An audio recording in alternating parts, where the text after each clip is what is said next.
बच्चों, आज हम कक्षा 12वीं विषय व्यवसाय अध्ययन के अंतर्गत फेयोल द्वारा प्रतिपादित प्रबंध के 14 सिद्धांत का अध्ययन करेंगे। तो सबसे पहले है श्रम विभाजन का सिद्धांत। तो क्या है श्रम विभाजन का सिद्धांत? तो विशिष्टीकरण के आधार पर श्रम विभाजन करना एक अच्छे प्रबंध की आवश्यकता है। किसी भी उपक्रम में समान क्षमता वाले कर्मचारी नहीं होते हैं, अलग अलग कार्य क्षमता वाले कर्मचारी होते हैं। तो कर्मचारी व मजदूरों को उनकी कार्य क्षमता के अनुरूप अर्थात उसकी कार्य करने की क्षमता के अनुरूप कार्य का विभाजन करना चाहिए। दूसरा है अधिकार तथा दायित्व का सिद्धांत। तो अधिकार एवं दायित्व एक गाड़ी के दो पहिए के समान हैं। अधिकारों को दायित्व तथा दायित्वों को अधिकारों के अनुरूप होना चाहिए। अर्थात जो व्यक्ति दायित्व स्वीकार सकते हैं, मतलब जो व्यक्ति दायित्व को स्वीकार कर सकते हैं, उसे अधिकार अवश्य देना चाहिए, जिससे वह क्या कर सके, अधिकारों का सर्वश्रेष्ठ कार्य को श्रेष्ठ कर सके। तीसरा है अनुशासन का सिद्धांत। तो जहां अनुशासन नहीं वहां कुछ नहीं। तो अतः श्रेष्ठ कार्य एवं परिणामों की आशा वही करनी चाहिए जहां क्या होनी चाहिए, अनुशासन होनी चाहिए। तो आवश्यक नियम, कानून व दंड का भी स्पष्ट प्रावधान होना चाहिए। तभी क्या है, सभी स्तरों पर पर्यवेक्षण अच्छा होना चाहिए। इसलिए फौज में कहा भी गया है कि सैनिक खराब नहीं होते, खराब होते हैं अधिकारी। तो खराब अनुशासन एक बुराई है जो खराब नेतृत्व से आती है। यह हो गया अनुशासन का सिद्धांत। चौथा है आदेश की एकता का सिद्धांत। तो इस सिद्धांत के अंतर्गत क्या किया जाता है, कर्मचारी को आदेश एक ही अधिकारी से मिलना चाहिए, क्योंकि अनेक अधिकारियों से आदेश भी अलग अलग होंगे। ऐसी दशा में कर्मचारी किस आदेश का पालन करेंगे, यह भी दुविधा होती है।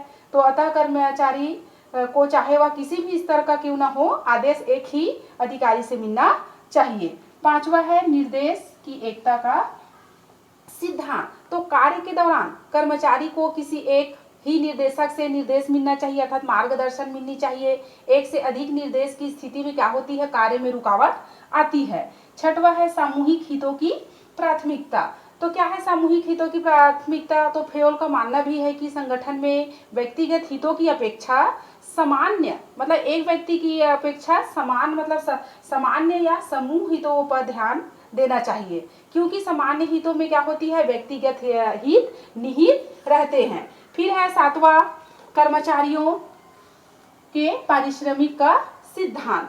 तो अच्छे कार्य के लिए अच्छा परिश्रम भी होना चाहिए।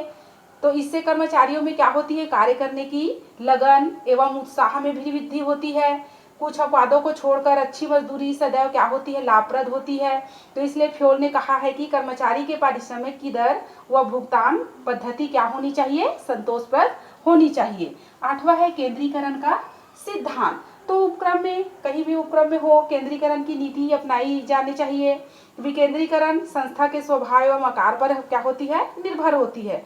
तो बड़े जो होते हैं, बड़े उपक्रम में विकेंद्रीकरण नीति को अपनाना आवश्यक हो जाता है, जबकि जो छोटे व्यवसाय में केंद्रीकरण की नीति श्रेष्ठ होती है। फिर है नौवां व्यवस्था का सिद्धांत।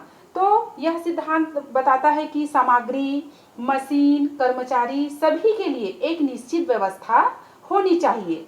सामग्री कहाँ से प्राप्त होगी, कौन देगा, औजार कहाँ रहेगा, उसे कब कौन संचालित करेगा, कौन कर्मचारी किस स्थान पर कार्य करेगा, आदि एक निश्चित व्यवस्था होनी चाहिए।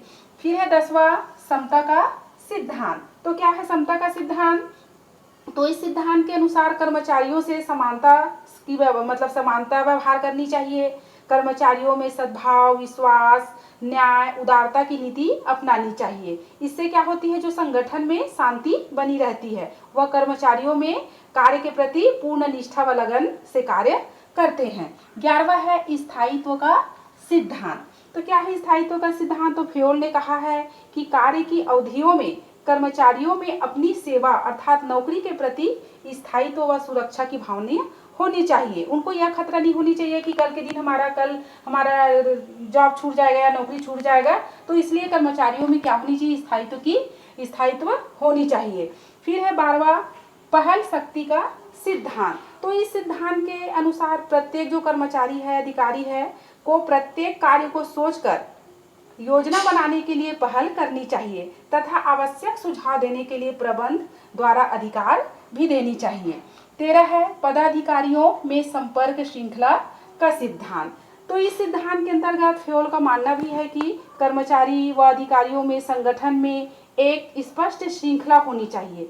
इससे क्या होता है, अधिकारी एवं कर्तव्यों का उल्लंघन होने का भय नहीं रहता। एक टीम भावना से कार्य संपादित किया जाता है और किंतु शीघ्र निर्णय लेने या अन्य विषम परिस्थितियों में इस श्रृंखला को तोड़कर नीचे स्तर पर भी निर्णय लिया जा सकता है।